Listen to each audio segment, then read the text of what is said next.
Wel, dyn ni wedi cyrraedd adran y Cobiau Cymreig. Mae'r dosbarth cyntaf i'r ebolion gwryw tu ôl ni yn y cylch, a mae'r beirniad Gwyn Dobbs wrthi yn barod yn rhoi barn ac yn gosod y pethau yma. A wedyn, Iowan. Bore da. Wel, nawr. Wel, croeso ato ni. Wrth gwrs, ydych chi'n berchen ar brydfa arfer Cap o Bangor. Na chi.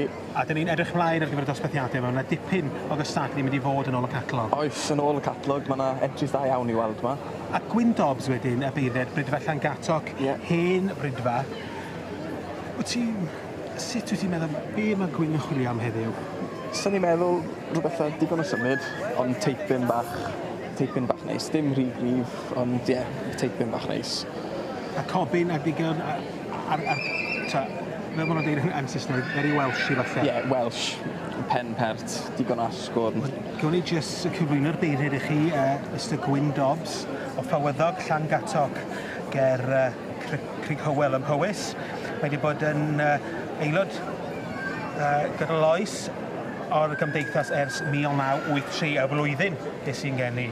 Felly, yna dipyn o brofiad yma yn hyn. Wedi bod yn steward yn sioe Glenes ers blynyddoedd maith, yn cadeirydd ar cymdeithas y Brecon and Borders, sef un o'r rhai lleol y gymdeithas, ac wedi bod ar panel y beirniad ers dros 50 o flynyddau. Mae o wedi bod yn dyn oedd yn dangos dipyn o ffylau ystalwm. Wrth gwrs, gyda llwyddiant efo Catherine Danny Boy a Catherine Express. Fi oedd yn prif bencampwyr yn sioe Llambed yn y gorffennol.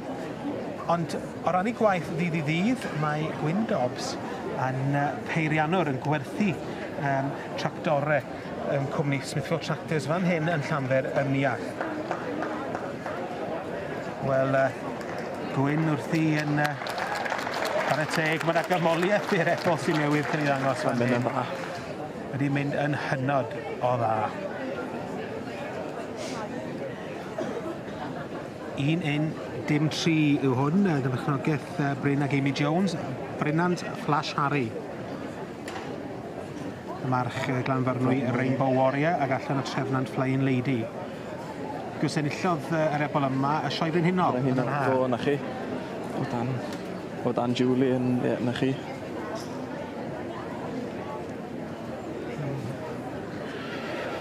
Bryn yn gof ac mae o'n diddori yn y cobiau.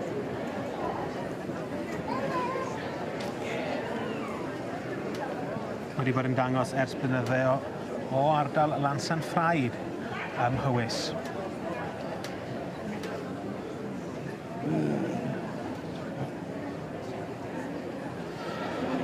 Mae ni 3B Atlantic Black yn ychnogaeth Beata Reipen o Landysil, Sarah Russell sydd yn ei arddangos.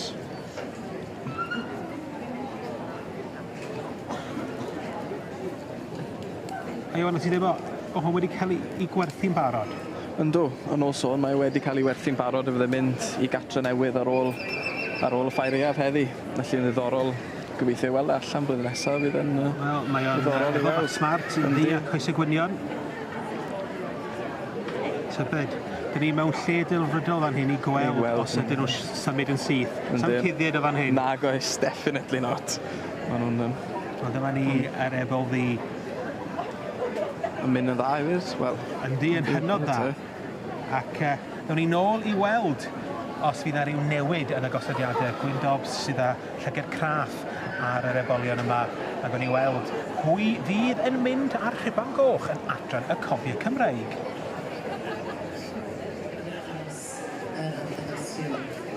Mr Dobbs, setting his eye on the exhibits as we come to the conclusion of the first class here at the Welsh Cobs section of the Winter Fair.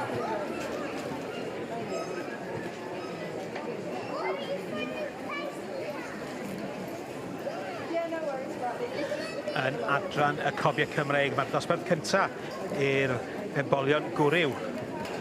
Yn cymryd lle, mae'r beirniad Mr Gwyn Dobbs wrthi yn taflu llygad craff ar nhw. Yn y tablet cyntaf, mae'r hwn 1-2-1-1. Edensville, Ebrill Comet. A Graham Roberts yn ei tywys. Mae yna Bach o bembleth rhwng y ddau gyntaf sy'n ni'n deud, sef swynol Royal Duke ac Iwan. Dyn ni bod yn gwylio daru'r un o'n ail, symud yn dda. Do, chwarae teg iddo, mi ath o'n dda, ond mae'n bach mwy o goltyn hefyd na'r un sy'n gyntaf. Ond... Wel, mae o'n hapus a fel yna. Maen nhw'n sefyll. Gwyndobs yn penderfynu. Mae Edensvale Ebrill Comet sydd yn mynd ar y wobr gyntaf. Mae Graham Roberts yn arddangos yn gyfarwydd i ni yn brysur ym mhob sioe Iwan. Yndi, mae o'n. Mae wedi rhoi trwsius goch arno'n barod i matcho Rosette heddiw fyd. Felly un sy'n hoff iawn o wisgo'n lliwgar ar gyfer y sioeau. Wel, dyma ni ar ail yn y dosbarth. Ni'n jyst atgoffa chi swynol Royal Duke yn fachnogaeth Sally Haynes oedd wedi derbyn camoliaeth gyda dorf yn gynharach yn rhywbeth am ei. Felly cystadleuaeth agos iawn yn adran y Cobiau Cymreig. Ond Edensvale Ebrill Comet sydd yn mynd â hi. Llongwarchadau mawr i chi. In second place, we have number 1101, Miss Sally Haynes, Swynol Royal Duke. Followed in third place by number 1103, Mr. and Mrs. Britton Amy Jones's Brilliant Nash Harry. With the fourth place going to 1111. Well, great, the Cobs are underway and you've had the first rosette. Very, very pleased indeed. First one we've had for a man called Mark Kenyon, first one we've shown. He was champion last week on his tour and a win today over the moon. Have you got any more in? One in each class. Well, do you know what? If you're tired later, we'll hold up the water like a marathon, right? You'll give me a hand, will you? I will do. I'll come on the microphone. Da iawn. David, thank you.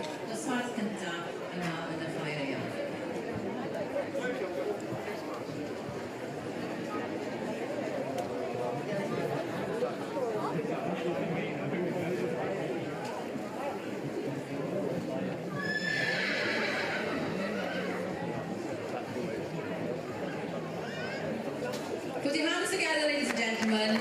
Look at the dwywaith felly. Llon gyferchiadau i Mr Mark Enien yn ennill gyda Edensvale Ebrill Comet. Dyma y goreion yn ôl y beiryd Mr Gwyndobs o'r ebolion gwryw yn adran y Cobiau Cymreig. Wrth gwrs, yn ei arddangos Mr Graham Roberts o Coedpoeth Wrexham. And Eryl Ffordd, the Goblin King.